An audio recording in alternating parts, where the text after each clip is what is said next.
Ini bukan pengalaman saya. Sebetulnya orangnya mau masuk hari ini, cuma mungkin sibuk ke gereja kali. Ya. Dia mau ceritakan 2 orang di sini. Yang 1 orang ya semua penderita cancer, CA. Yang 1 kanker usus, ya stadiumnya 4B, nggak bisa sudah kolaps lah, nggak bisa di tempat tidur terus. Nah, tapi dia sekarang sudah bisa setir mobil. Nah, bukan dia yang cerita, dia ini orang yang omnya itu yang mau cerita di sini itu omnya, ponakannya. Dia bilang om saya penderita kanker usus stadium 4B. Nah, sekarang sudah bisa setir mobil, duduk, bisa duduk, tapi mungkin belum baik. Prosesnya masih pemulihan. Dia minumnya 8 saset 1 hari. Nah, jadi sebetulnya orangnya mau datang, mau kesaksian ponakannya itu. Mau ikut Zoom. Nah, yang 1 lagi perempuan ya, tetangga dari mamanya ini yang ponakan saya ini. Namanya kan Angel. Angel ini punya mama, dia ada tetangganya sakit kanker serviks, kandungan. Stadiumnya 3B.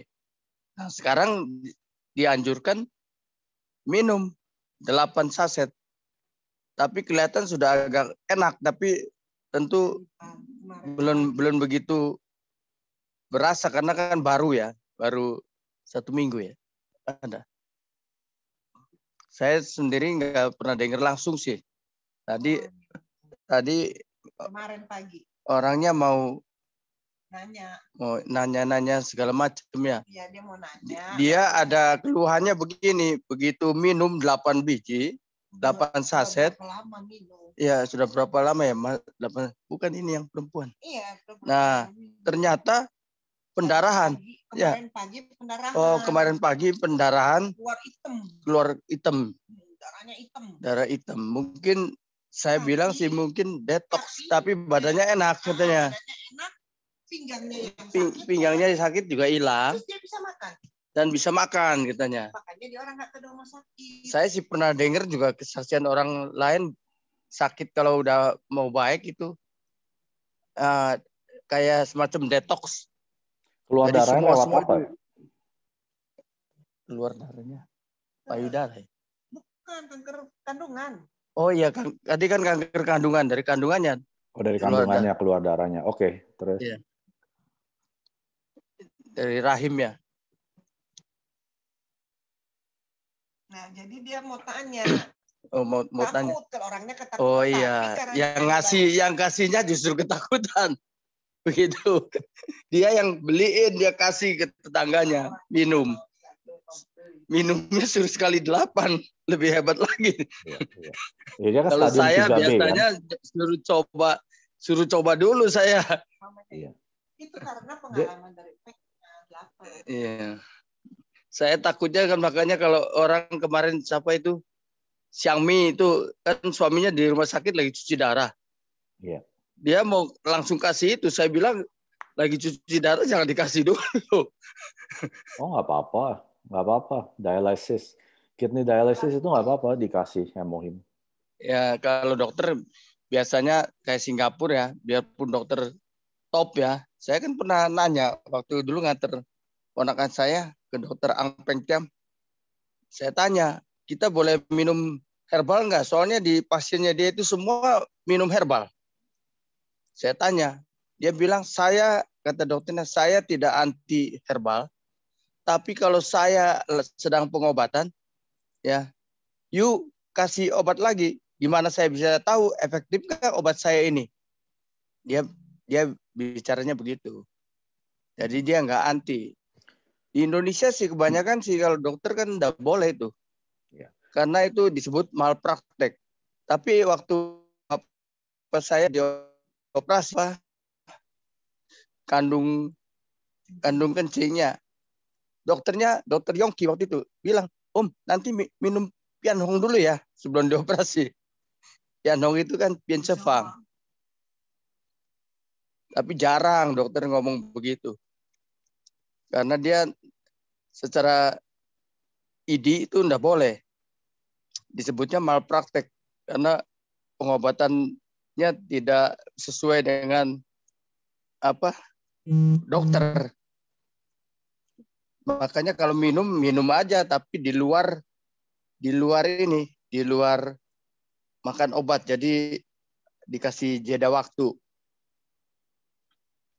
Tapi kalau dokter-dokter seperti sekarang di Wisma Atlet di Jakarta kan nampung OTG atau sakit-sakit ya. Itu justru di sini ada Yayasan Budaya. Buddha Suci itu dia bisa kirim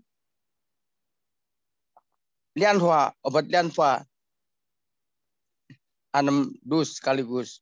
Tapi dia tanya dulu, dokternya oke enggak? Kalau bisa oke, langsung bisa dikirim. Langsung dikirim juga. Gratis lagi. Saya sendiri juga punya nih. Saya kebetulan ada kenal. Saya kalau ada apa yang perlu ya saya telepon.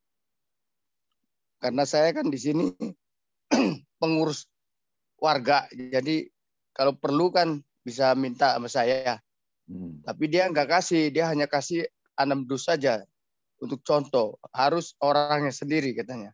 Takut diperjualbelikan. Karena di toko obat itu 60.000 harganya satu dus itu 2 strip ya. Ya ini Om Sojaya, saya mau balik kenapa orang kalau ke dokter tuh anjurin jangan minum herbal. Karena herbal itu mengandung toksin atau racun. Nah, ini adalah US Food and Drug Administration, ini dari Amerika. Mereka menguji coba Korea Atomic Energy Research Institute punya hemohim. Ya. Jadi hemohim ini udah diuji coba nih. Ada nggak kandungan arsenik? Tidak ada. ND itu not detected, tidak terdeteksi.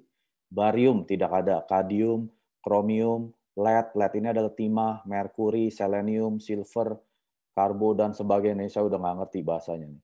Jadi artinya gini, kalau orang yang bilang atau dokter bilang jangan minum herbal, betul. Karena herbal itu mengandung racun-racun ini. Yang dokter nggak bisa kontrol. Karena kalau di luar dokter, dia nggak bisa tahu kamu minum herbal apa. Nanti kalau ada kandungan arseniknya, ada kandungan timahnya gimana? Ginjalnya malah tebal parah, ya kan? Tapi kalau hemohim, ini sudah terbukti, ya ini kan hemohim, ini sudah terbukti di US FDA. Udah ini kayak BPOM-nya Amerika. Jadi sebelum mereka dikasih license bisa jual sebagai suplemen herbal, ini harus diuji coba dulu. Dan ini nggak gampang mendapatkan sertifikat US FDA. Jadi ini udah terbukti untuk orang-orang yang punya penyakit apapun kecuali yang organ transplant yang kayak tadi kan. Kalau ada organ transplant hati-hati. Tanya dulu dia ada minum imunosupresan punya obat nggak? Kalau ada jangan. Tapi untuk orang di luar yang ditransplant atau cangkok minumin, nggak bakal ada efek samping. Kalau yang tadi Om bilang ada keluar darah hitam, kecuali kalau keluarnya darahnya seger ya, berarti dia bleeding, pendarahan. Nah, itu stop. Tapi kalau keluar bleedingnya hitam, artinya itu darah mati. Darah yang mestinya udah keluar udah lama, nggak keluar, ngendep. Itu bisa jadi cancer, jadi kanker. Itu mesti keluar. Jadi ada saya juga punya ada satu kesaksian, dia minumin, untuk dipikirnya dia alergi. Kalau malam dia nggak bisa tidur tuh. Waduh, mampet hidungnya. Nah, terus akhirnya dikasih satu box kecil kayak gini, suruh dia minum. Ini untuk 6 hari. Kamu minum sehari 1 aja, cobain doang. Hari minum 1, dia tidurnya mulai enakan. Pas hari kedua, apa hari ketiga, malam-malam dia bangun, keluar kayak ingus, kental. Kental, hitam, bau lagi. Akhirnya dia tanya sama yang kasih besokan, ini kamu kasih saya apa nih? Kok saya keluar darah hitam? Terus dia tanya temennya, ya setelah kamu keluar gitu, efek kamu gimana? Ya setelah itu dia bilang, malamnya tidurnya udah kayak baby, kayak bayi. Nggak pernah dia tidur seenak waktu malam itu yang pas keluar. Ya bayangin dah, orang yang udah mampet hidungnya bertahun-tahun, sekali hidungnya plong, rasanya gimana? Lega kan? Dia bilang, ini obat apa ini? Saya minum ini langsung hidung saya kayak plong. Ya udah, minumin aja terus. Akhirnya dia jadi member, dia beliin Hemohim, sampai hari ini minum Hemohim terus. Nah, jadi orang yang tadi yang keluar darah hitam gitu, nggak apa-apa, itu lagi dibersihin justru. Jangan di stop. Kalau dia takut, ya udah kurangin aja. Dia cancer kan, kalau cancer minimum 6. Apalagi dia udah positif 3A kan, atau 3B tadi. Nah, itu harus 6. Ya, kalau orang yang biasa turunin aja jadi 3 atau 2. Nanti udah mulai stabil naikin lagi jadi 3 atau 4. Terserah. Pokoknya kita mesti uji coba sendiri. Kalau minum 2 nggak ada rasa, tambahin lagi 3. 3 belum ada rasa juga atau gula darahnya belum turun nih. Ini kan kayak adik saya dia ada gula darah. Dia minum 2 nggak turun. 3 nggak turun. Saya bilang ya udah 4. Pas 4 langsung turun. Matanya tadi udah mulai kayak ada hitam-hitam, garis-garis, sembuh gitu. Nah, jadi uji coba sendiri berapa saset ya badan kita sendiri yang tahu. Jadi jangan ikutin saya mesti 2, udah 2 aja gitu. Kalau kita ada penyakit ya jangan 2. 2 itu untuk orang sehat. Ya jadi yang ini hasil uji coba US FDA ini penting nih untuk orang-orang yang takut minum herbal. Betul, herbal itu memang ada racunnya, tapi Atomy punya Hemohim tidak ada racun. Ini USDA accredited, ada nomornya, ini bisa dicari. 구독, 좋아요 눌러주세요.